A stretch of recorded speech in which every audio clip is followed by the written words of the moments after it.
Welcome to King Silk Art. This is truly some of the most spectacular art that man has to offer. What you're seeing is this is all silk embroidered, and it comes from a province in China called Suzhou. And this art has been done for over 2,000 years. There are families that were put there by the emperor to embroider his robes.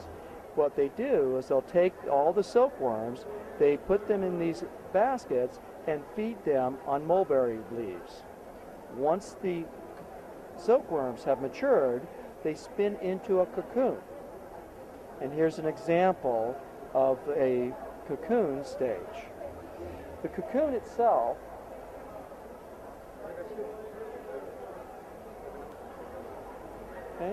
and what they do with this is they'll take a vegetable dye, permeate the silk with the dye.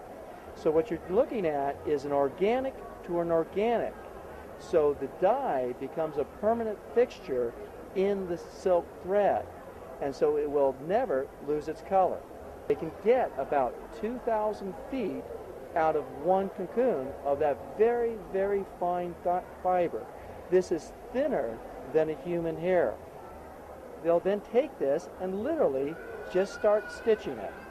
As part of it, the first thing they'll do is they'll split the thread down to a specific count of the thread itself.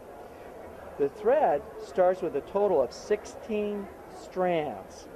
Depending upon the quality of the piece, they will determine how many strands they use to actually do the work. Something like this, like a tiger for example, these top quality pieces will take anywhere from months to years to complete. So if we look, for example, at the back of one piece, and here you can actually see that how lovely it actually is.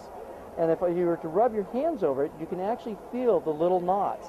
This is actually one of the key elements to tell you that this has actually been stitched by hand. So in fact, if we turn it over, and there's the front. Absolutely wonderful.